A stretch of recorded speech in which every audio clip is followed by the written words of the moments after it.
Okay, so I've made it through Dune Part 1. Beautiful gowns. I sat through 2.5 hours plus some more minutes of setup. That's what this movie was set up. And I learned a lot.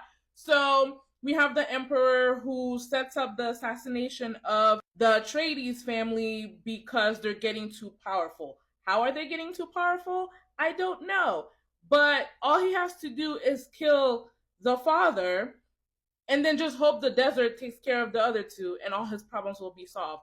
They're getting too powerful, but they don't have any allies. There will be no major consequence for the death of this family, of this house, but they're getting too powerful. Okay? And were it not for that meddling Paul, the Emperor's problems would have been solved.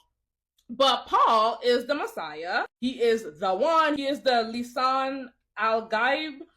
He spends all of the movie having visions. He spends half of it being allergic to spices. I do find it an interesting detail that the God, how do you say their name? The Bene Gesserit planted Paul's importance in the minds of the Fremen. I want to say Freemen, the freedmen, but in the minds of the Fremen, the Bene Gesserit planted his importance. Right? Is this guy who is not one of them? He's not from their planet. So this complete outsider is the one you've been waiting for and is the one who's going to save you. I mean, we know Paul is the one. I know Paul is the one. I just found it very interesting that the Bene Gesserit, who themselves are outsiders, to essentially brainwash them into accepting Paul as their Messiah. You know, like he's like, whoever y'all think, like in your language, the Messiah is this dude over here. You just, yeah, that's him. I also learned about colonization for exploitation of natural resources, right? The Atreides, the Emperor, all of them are colonizing the Fremen on their planet Arrakis, to steal their natural resources because it's what powers their lives, it's what powers their military grade weapons, and the people on Arrakis themselves get no benefit from having this natural resource in their country. I mean, on their planet. There's also the Alaskan bullworm who's going around like always waiting in the cut to swallow people up whenever they get to making beats on the sand. And in the shadow of all that, we've got the Bene Gesserit who are pulling strings from the shadow. They're the ones, they've been orchestrating births, like they've been orchestrating the breeding of the among the noble families to birth the one who is Paul. So that's what I learned in 2.5 hours plus more. My thing is, after learning all that, I'm not the least bit intrigued about what happens next.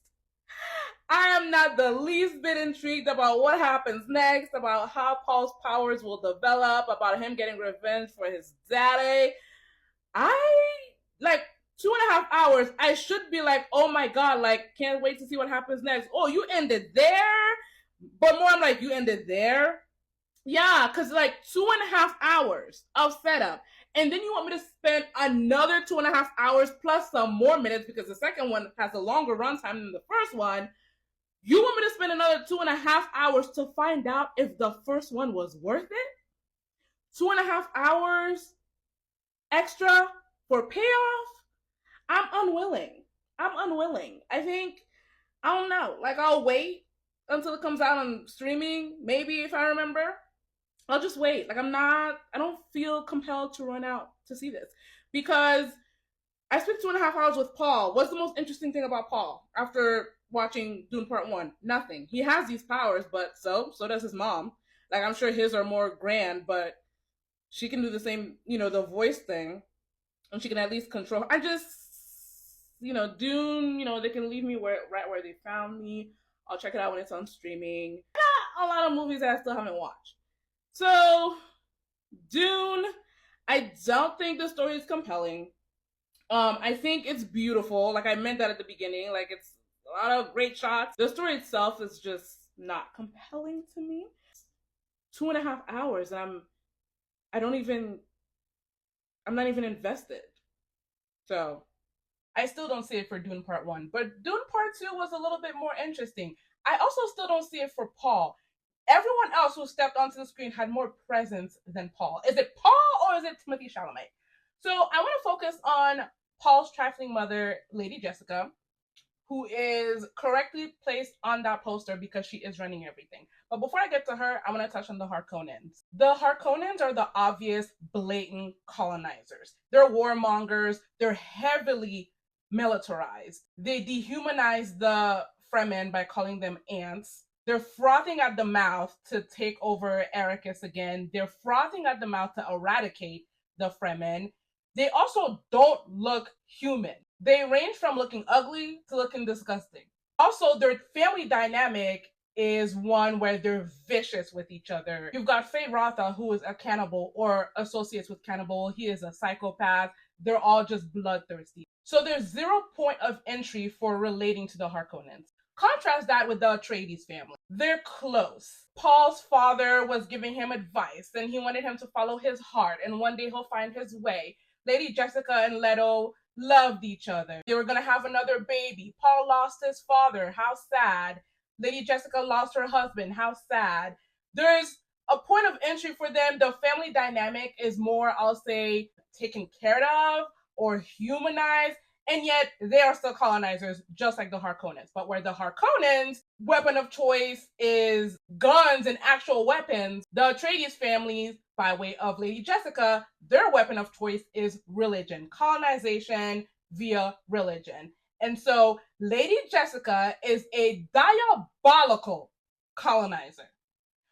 Arrogant as hell. Imagine you belong to a church, an order of witches, and your religion has a prophecy that the Messiah will be born. And you take it upon yourself to say, that Messiah is going to slide through my vagina. I'm going to birth that Messiah. Lady Jessica wants to wield the ultimate weapon of colonization, not just the religion, but the Messiah. And she will eat through the Fremen to see her son become that ultimate weapon. This movie, 1 and 2, it's a colonizer fantasy.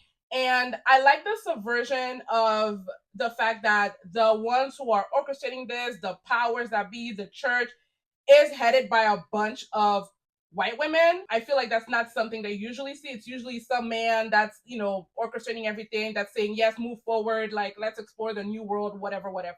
I also like the subversion on the Fremen's part where the person who is gung-ho about letting the outsider in, let's trust him, like, vouching for him is not the woman, because usually it's the native girl, it's the indigenous girl who's like, yes, I trust this white man, like, bring him in. Chani is with Paul because she must be, but Stilgar is the one who's like, guys, like, just trust me, it's him, it's the Messiah. And you've got Chani and another woman whose name I don't remember, calling the whole Messiah thing for the control tactic that it is, but it doesn't mean that it's not gonna work, because that's not the point of the movie, which I'll get to. So the Fremen themselves, they are ingenious. They're in a decades, centuries old war. I understand why they're so susceptible to religion, because what people doesn't want the assurance that one day the Almighty will free them. One day they too will have supernatural power on their side, just like the colonizers have supernatural power on their sides, like tangible supernatural power in this case. One day they too will have that power, and like their burden will be eased because, someone real Messiah will be on their side. The problem is the organization that gave them this prophecy does not have their best interest at heart.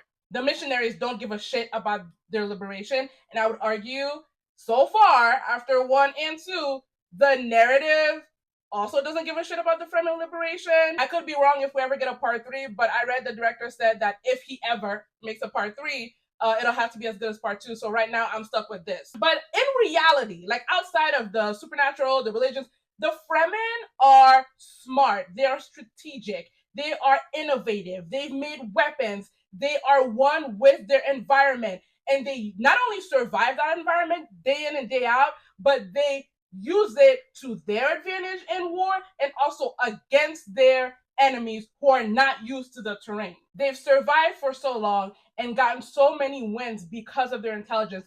And I feel that they themselves undervalue that because of religion, because of waiting that the real win will come from having the Messiah on their side. And I think the movie itself also downplays how big of a deal the Fremen is, because Paul himself is just taking up so much space. If you care about Paul's revenge for his dad, can you tell me why? The movie displays the Fremen strength, but I feel like it is distracted. The story is distracted by Paul's journey and vengeance and all that. Paul himself rejects the prophecy and calls it for what it is, a control tactic. However, he does not use any of his systemic power to help the Fremen. He folds in with them like a commoner and says, I'll help you fight your war. But he doesn't do anything real to influence his mother or to go against her. She's lining his steps to become the Messiah, and he just frowns at her from time to time and acts like he's as powerless as Chani and Stilgar and them against the institution when he is part of the institution. He doesn't do anything real to be cast out of the system. And in the end, he goes to the south and he drinks the poison, and there is a switch that flips. I lose Paul, because what happens to him? Does he get possessed? Because unlike Lady Jessica, who drinks the poison, and I still see her, she's still moving the way she moves, cares about Paul. After he drinks it, is just, is he playing, or is he just completely switched and he's just embracing the Messiah thing? Now he's totally in on marrying within the noble families. Is this part of some grand plan? Like, I lost sight of him after he drank the poison and what's driving him. So ultimately, I give Dune Part 2 3 stars. Why? Because it, I think, makes clear what Paul is, what Lady Jessica is, but ultimately it is still a colonizer fantasy. Dune Part 2 and 1 are colonizer fantasies because the colonized are still colonized. They're now distracted by Paul's war. You know, now he's declared war against the other houses. They've been swallowed up into Paul's war. They're just lost in the shuffle, I feel, which makes this still a colonizer fantasy. They're just playing Game of Thrones within the colonizer group. This colonizer fantasy doesn't feed us anything different from what's in the rest of its class. And what would different look like? Actual liberation for the oppressed, led by the oppressed. How about rejecting Paul and his bullshit and his attempt to glom onto them to find a sense of purpose and redemption from what his family is about? There is no self-determination for the Fremen. And I understand, it seems, that that's not what the movie set out to do. Like, that's not the story it set out to tell. I understand that. So I'm not rating it for what it's not. I'm rating it for what it is, which is a visually engaging movie, but mentally and emotionally, it's not engaging or impressive. But unlike Dune Part 1, Part 2 does make me curious about what Chani is going to do next and what's going to happen next overall. But who knows if we'll ever get that.